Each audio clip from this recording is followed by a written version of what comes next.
Good evening, everybody. I think a lot of people who watch this channel, like me, are going to be very disturbed at what happened yesterday with Alex Belfield and the case against him. And he was sentenced, as we know now, to 5 years and 6 months in prison for 2 counts of simple stalking and 2 counts of stalking, where people who do far worse things than what he's done get let off with a slap on the wrist. For example, there was a police officer in Gloucestershire in 2019 who was found with 9,000 pictures of abusive images of children on his laptop and phone, and he just got let off with a community order.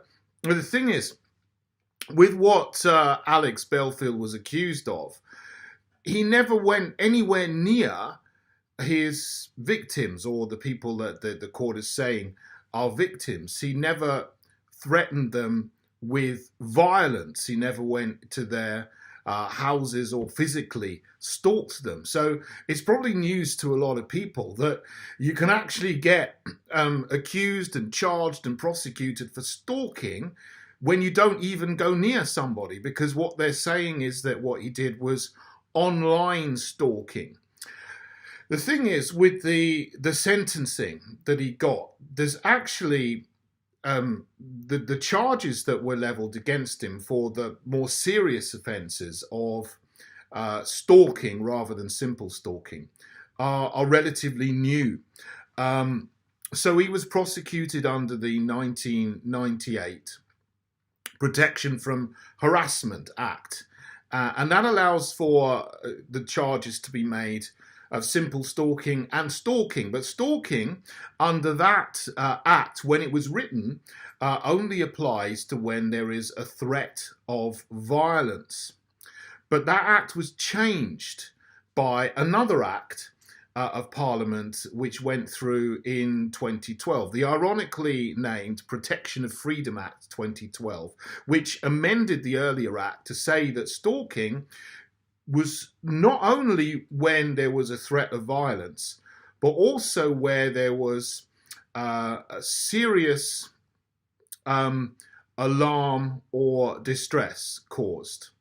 So this is part of a wider move to change legislation and criminal law to make things subjective have the same weight and force of law as things that are objective, and to make feelings have the same weight in law as objective, factual, measurable offences.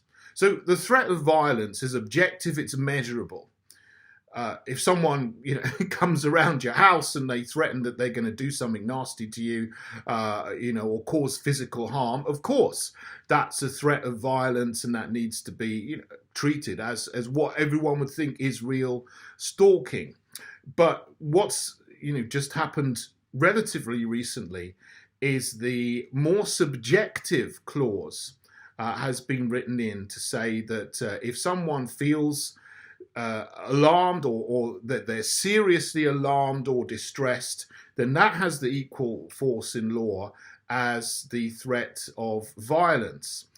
But what is alarm or distress? How do you measure it? It just is somebody's testimony, the way that they personally feel about what somebody did. And that carries now in law as much weight as the objective, measurable threat of violence. So if he'd done this before 2012, he wouldn't have had those charges of the more serious charges of stalking brought against him.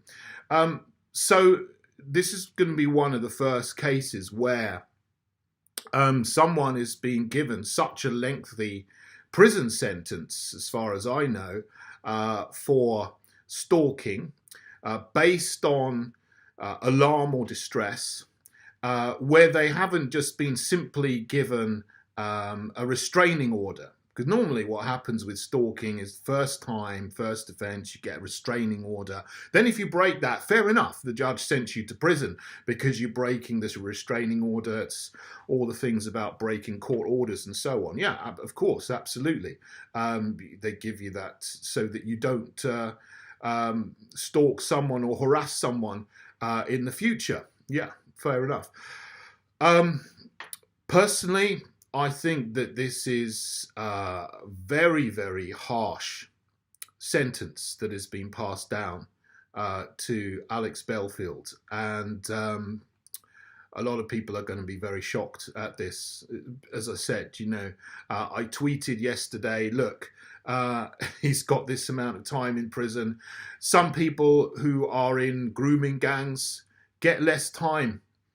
And, they've done far, far worse.